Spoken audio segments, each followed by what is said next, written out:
Hello guys and welcome back to a new video. If you will enjoy it, don't forget to leave a like and share your thoughts in the comments to help me boost this video. Thanks. Story 1. The Greatest Elementary Revenge. I was bullied by these two people we are gonna call Becky and Jake. Now Becky was more mental. She would say things like, "This is why your father left, you ugly rat. I hope you burn in a fire, as you should witch. Go back to hell, maybe they will want you." While John would be more physical and would hit me, pull my hair, or say I would kill myself. "If had your face, go kill yourself, jump off a cliff, no one will care. I'm going to push you off a cliff." They stopped in 5th grade because I stopped giving them a reaction. And also in 5th grade I became known as the listener. I would just listen to people's problems and just keep them a secret. I soon realized of the power I had and quickly became a listener for Becky and Jake. During these sessions, I would record the audio on my grandpa's old phone that he doesn't use. Becky had sexual acts and would talk SHT about her friends and crushes. She would also talk about the people she bullies and tell me what she did to them. Jake had more violent acts along with some sexual ones. They mostly did the same things they did to me when they bullied me. After a while, I got enough and used my grandpa's old phone and phone number and sent Becky's audio of her talking SHT about her friends. Then after that I sent all the audio clips from both of them onto school group chats that I joined on fake accounts. Then finally I sent every single audio clip to the principal and vice principal, then to their teachers. I edited out all the mentions of my name, and I took out the chip from the phone and broke it. I smashed the phone in the creek by my school, then put it in the stream to be washed away. They both got suspended for 3 months and detention for 5 months. They now seem to do pretty well. No one knew it was me who sent it out. I still listen to people's problems and give them advice. I'm also not afraid to do something about again if they hurt someone else. Story 2. Racist bully ruins my life. I annihilated hers. So the title is self-explanatory, but you will be surprised. When IF28 was in elementary school, I had a bully. I'll call her Aya because it's the only nice thing I will ever do for her. It all started in the 1st grade. She was the instant popular girl because she talked about her time in Ghana. She was born and raised there up until she was 4 years old when her parents immigrated to America. And I thought that was so cool because the only immigrants I have ever known were from Mexico. I'm also Mexican, which is something you need to remember because we lived in Texas. I asked her what was life like in Africa. She looked at me and said in a very smug voice, "A lot better than Mexico." I thought that was weird, but I let it go because we were kids at the time, and I think she just wanted to be cool or something. As the year went on, she always made offhanded comments about me being Mexican, and it was always directed towards me. It wasn't until the 2nd grade when we were just learning this brand new word that we have never heard of before, racism. 7-year-old me at the time vaguely understood it because my mom taught me the words that was derogatory towards us and wanted me to be aware of them. Anyway, we were watching a cartoon about Martin Luther King Jr., and we were at a scene where the protesters were being unjustly arrested. I thought it was cruel and didn't think it was fair. Aya though looked at me and shouted, "A beaner like you would never understand." For those who don't know, the word beaner is a slur against Latin people. Sure, it's not as disgusting as the N-word, but it is a disgusting word to people like me, and I've been called that a lot of times even back then. I was horrified being called that in the middle of class, and I looked at my teacher, who just shrugged her shoulders and went back to the show. I couldn't believe it. We're learning about the civil rights movement,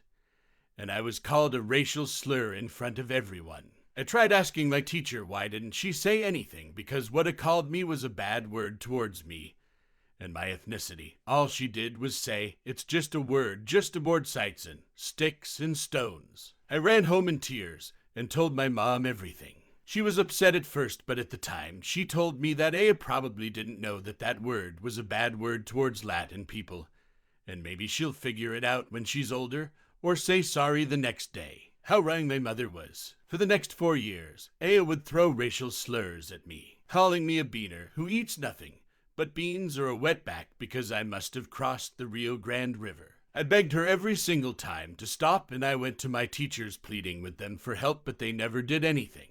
It wasn't just the racial slurs she threw at me. She would insult me for the way I looked, the way my hair was, why I was bigger compared to the other girls who were slim. She wasn't a model herself either. Things got worse in the 4th grade. I was going through a rough time because my mom was dating a man who drank beer, as if prohibition ended. He also smoked heavily, and the smell will end up on my clothes, which added fuel for Aya's fire. It was when dare was a big thing back in the day. I would always use me as an example about the dangers of smoking, pointing out how the smell was so bad that she constantly plugged her nose every time she walked by me. It led to rumors of me never taking a bath that followed me up until the end of 6th grade. At this time, my mom was starting to realize that Aya was not stopping, and she tried contacting the school, but all she would get was that it was just a disagreement between 2 classmates. She wrote notes for me to give to my teachers, but nothing would happen.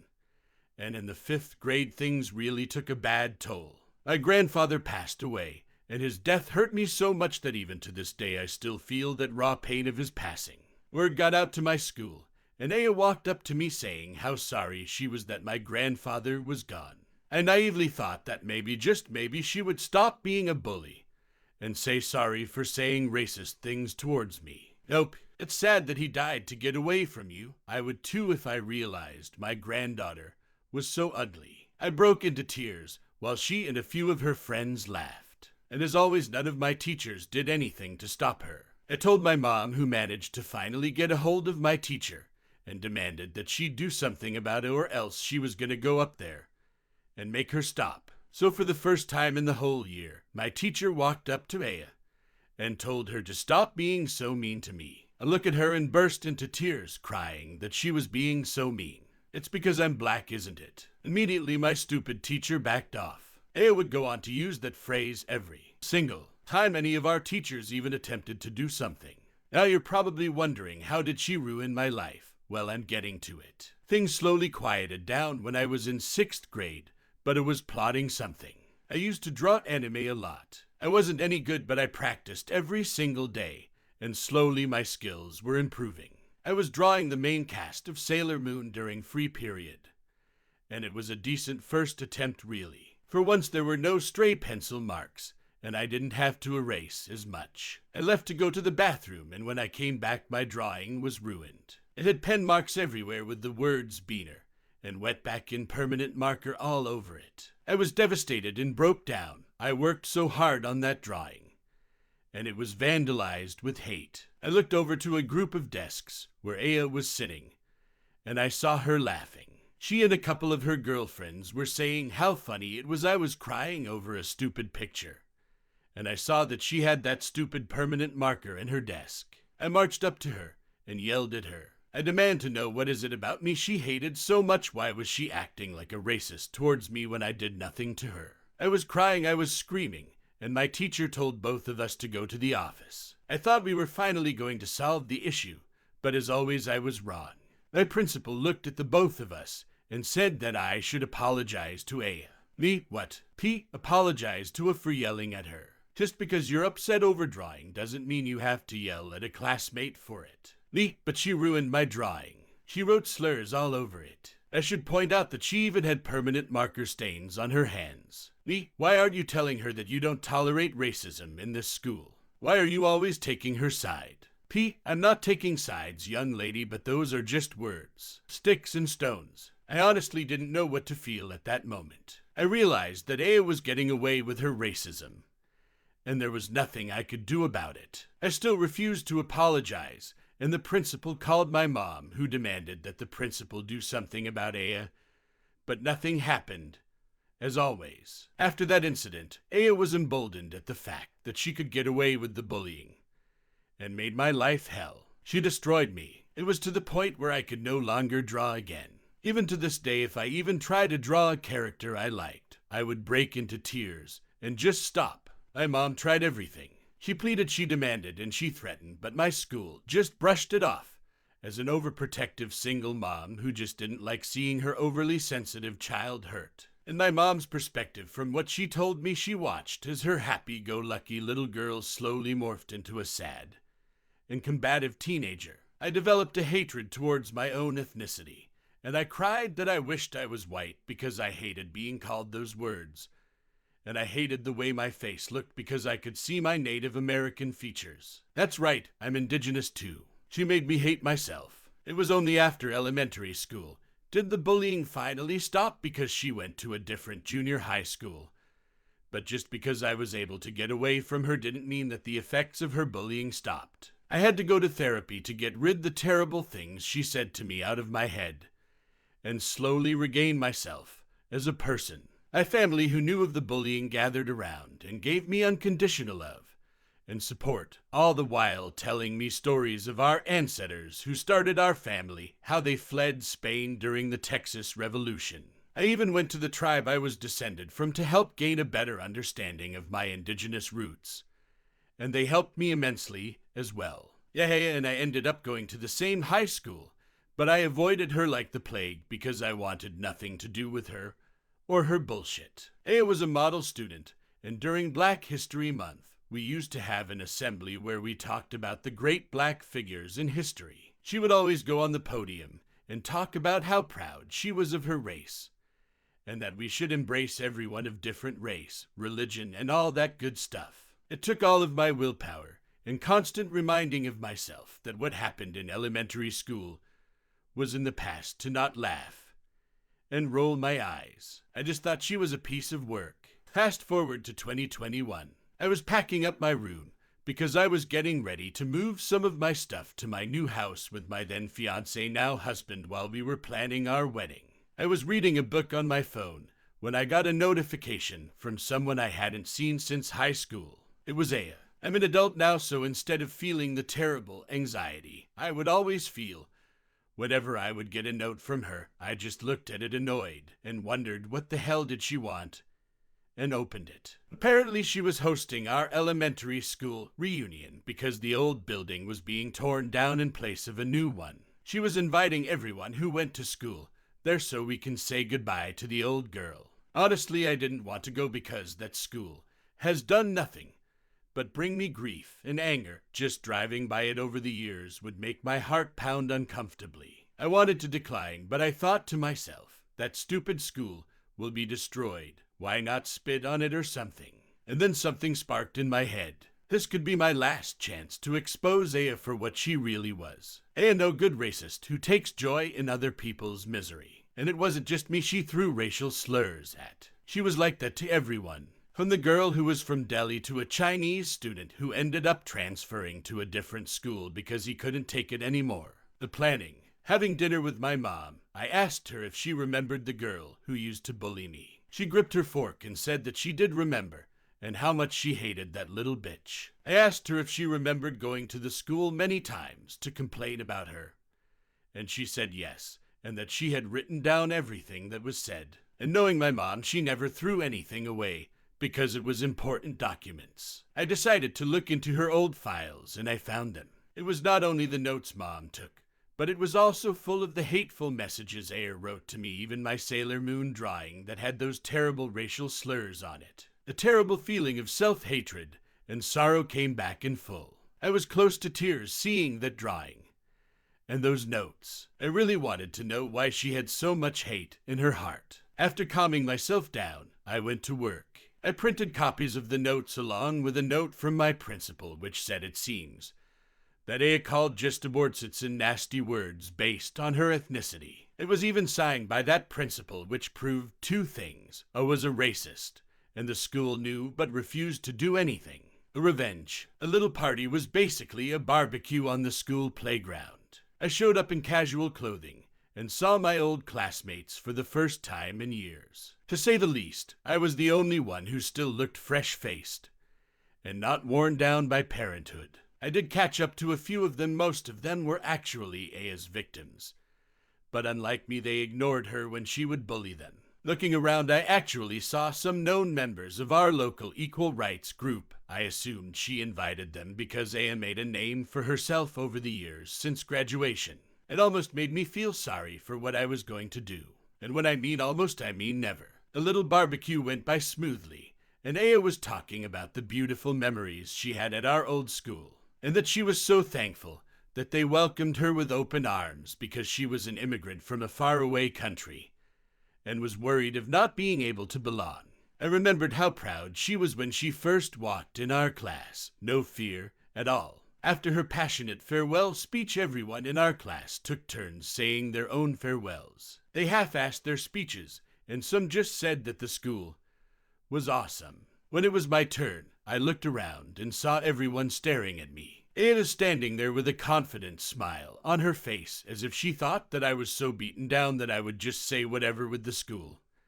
And that's it. But nope, over the years since graduation, I sort of developed a I don't give a fuck attitude. I say what I say, and I will do a microphone drop if I have to. I talked about how I was so nervous going to the school because it was something new, and I knew that it would lead me to a path of adulthood. I talked about how this damn school had brought nothing but nightmares, horrible teachers, and a terrible student who bullied me. So much that my poor mother had to spend thousands of dollars of her life savings just to give me therapy, because I could not function well. I then looked at Aya and said that she was a prime example of the American dream, an immigrant who worked tirelessly to make it in this complicated country. I then said in the same smug tone of voice she had 20 years ago, "I am so glad you grew out of your racism." And with that I stood up and left. And remember what I said about those notes my mom kept. Well, I sent them to that local group anonymously and told them that their star volunteer was not who she was. I just thought that would be the end of it, but I did not know of the absolute shitstorm I caused. Aya's reputation destroyed. When the leader of the group saw the notes, he was livid. He immediately told her that she was no longer welcomed and said that she was a terrible example for the people they were helping. Her fiancé dumped her, she lost her job, and as it turns out, her parents never knew of the bullying. I guess my principal decided that it wasn't worth calling them years ago. They were angry with her and demanded to know where did she get this attitude, because from when I found out her father works in a business that required them to travel to and from Ghana, and he worked with many interesting people. On top of that, my former principal apparently lost a special award she got for her contributions to our school district when the superintendent happened to get an envelope containing my mother's notes, and he was just as livid. I got an apology from the school district along with other victims of Aya. They accepted that just to get it over with, but I politely refused, saying that it was too little too late. I did get comments from my former classmates saying that I should have just let it all go, but here's the thing. I did get over it. I wanted nothing more than to just close that chapter in my life and move on, but seeing her name in that email really triggered something in me, and knowing that she was running around saying things which was opposite of what she really believed. I wanted her to feel broken the same way as I felt. My mom was neutral about it. I don't resent her because she did everything she possibly could to stop the bullying. I'm thankful for that, because in some stories I've seen on Reddit about people being bullied, their parents do absolutely nothing. I'm in a much better place now. I moved out of state after I got married, and I'm happy. Aya has attempted to contact me demanding I apologize for ruining her life, but I just ignored her and blocked her. I wish I knew why she had so much hatred. I was never rude to her. I thought she was cool, that she was from Africa. I love their culture, and I thought it was awesome that she was a part of it. I also wish I could draw again, because it was my only escape from a troubled life I had aside from the bullying. I'm just glad I was able to regain love for who I am as a person of Mexican descent and of indigenous background, because she really made me feel like I was worthless for it. That's the story of how I ruined the life of my racist bully. The plot twist was that she was black and I was Mexican. Sure, the words she said were probably just words, but those words were very derogatory to me and many people of my ethnicity, and it's just as degrading as being called an N-word to a black person. And it also shows that even black people can be the worst racists. I'm not saying that all black people are racist, because I've met amazing black people in my lifetime who truly believe in racial equality. I wanted to keep this to myself, but after seeing the terrible attacks on Asian Americans since the stupid pandemic happened, I noticed that it was sparking a big debate on who should be charged with hate crime. We're still not there yet when it comes to truly being equal regardless of race, gender, religion, and orientation, but little by little we are becoming a little bit better. Not much, but a little bit. Sorry for the long post. I just want to get this off my chest, and please don't make the comments into a debate. I'm really not trying to start anything, I just wanted to tell how I finally got my revenge. Edit, okay, I really meant it when I said I wasn't trying to start anything when I posted this. Because some people are doubting this, which I'm not surprised, let me clarify a couple of things for you. Why did I still have those notes? Because the bullying happened before social media became a big thing. It was the early 2000 seconds. She saved those notes because I think she was planning on going to the district, but by the time she was able to even consider it, elementary school ended, and Aya went to a different junior high. Where does she learn those words? When she first called me Beaner, she noticed my reaction. Oh, Liz will tell you anything just to get a reaction out of you. The strongest reaction, the better. I even told her not to call me that word because it was a slur. But that didn't stop her. And why did it cause that district to apologize? Because it wouldn't be the first time they were accused of covering up bullying based on race. They were already going through a lawsuit over a recent incident similar to mine, and they just wanted to avoid any legal repercussions. But as I said, I don't care about that school anymore. It can go to hell for all I care. Story 3. Lying and using people. I got you.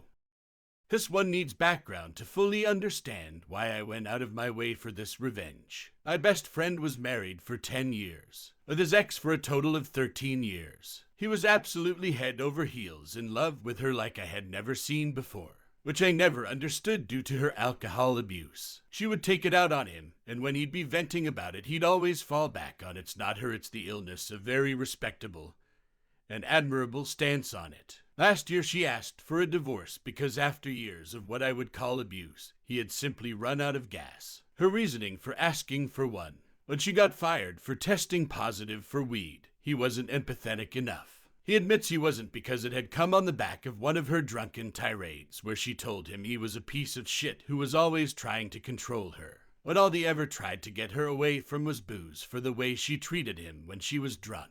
It took him forever to move on from this, with the divorce following shortly after. And earlier this year, after thinking he was moving on, he calls me to come over, and he's in a bad way. I arrive, and he is absolutely fall down level of drunk, owing on that she didn't ask for a divorce for those reasons, that she had really been cheating with several other people. The next morning, when he's more coherent, I ask him how he knew. He was cleaning out the spare room and selling, donating stuff he didn't need anymore. And when he went to clear an old tablet, she was still logged on and all of the evidence was there. He gets that out and says he's going back to bed and asks me to lock up when I leave.